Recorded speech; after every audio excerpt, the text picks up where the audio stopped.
কোরআন সুন্নাহর কথা বললেই বলে ওহাবি, আর জাল মিছে কথার ওয়াজ করলেই বলে সুন্নি। আমাদের বর্তমান পীর সাহেবের কাছে এসে একজন মৌলানা সাহেব বলছে যে হুজুর, এক ওয়াজ মাহফিলে গেলাম, বড় একজন আলেম ওয়াজ করলেন, কোরআন হাদিসের কথা কিছু বললেন না, এই গল্প স্বল্পই বললেন।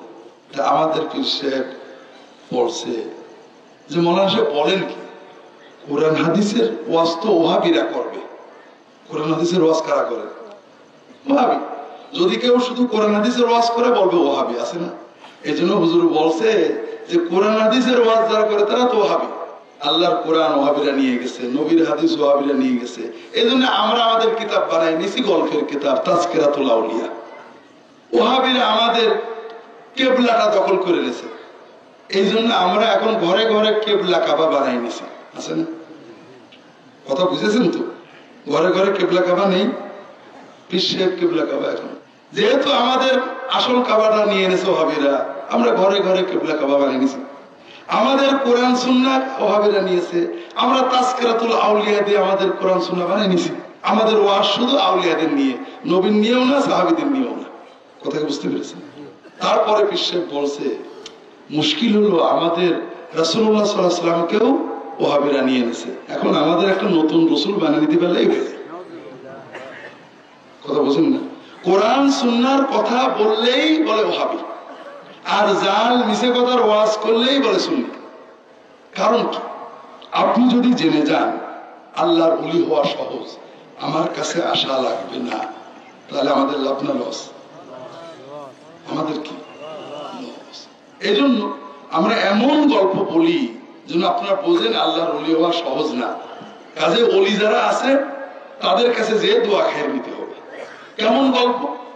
ইব্রাহিম আদহামের গল্প শোনেননি? ওয়াইস কারনীর গল্প শোনেননি?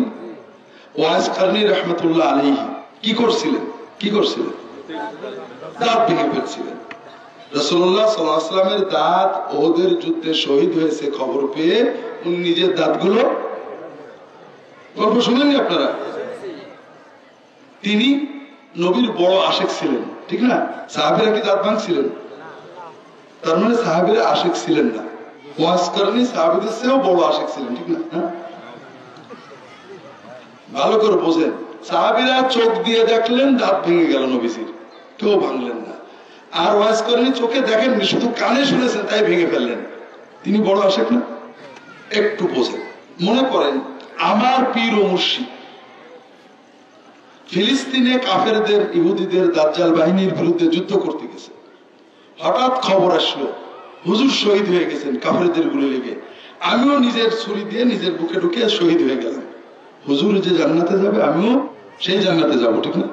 আচ্ছা, আমি খবর পেলাম কাফেরদের গুলি ছররা লেগে হুজুরের দাঁত ভেঙে গেছে। আমিও তাড়াতাড়ি একটা হাতুড়ি নিয়ে দাঁত ভেঙে ফেললাম।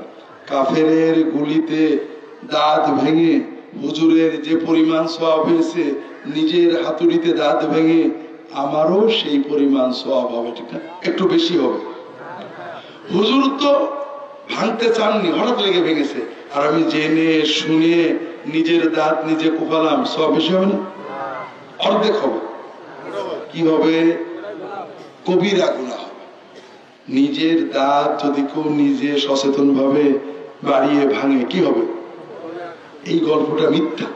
ওয়াজ কারনী পাগল ছিলেন না। আর আমাদের ওয়াজ হলো আল্লাহর ওলি হওয়া বাবা চারটিখানি কথা না, অনেক কষ্টের কাজ, ঠিক আছে না? এই যে আল্লাহর ওলি হওয়া চারটিখানি কথা নয়, এইটা প্রমাণ করার জন্য আমরা অনেক গল্প বলি, কোরআন হাদিসের গল্প না। একটু আগে যেমন বললাম আমার দাদা হুজুরের গল্প, আব্বা হুজুরের গল্প, বদনামের বাঘ মারার গল্প, পানি নিচেতে জাহাজ চলার গল্প, এগুলো তো সব কোরআন শরীফে আছে, তাই না? হাদিসে তো আছে। এগুলো আমাদের কোরআনে আছে, নাউজুবিল্লাহ।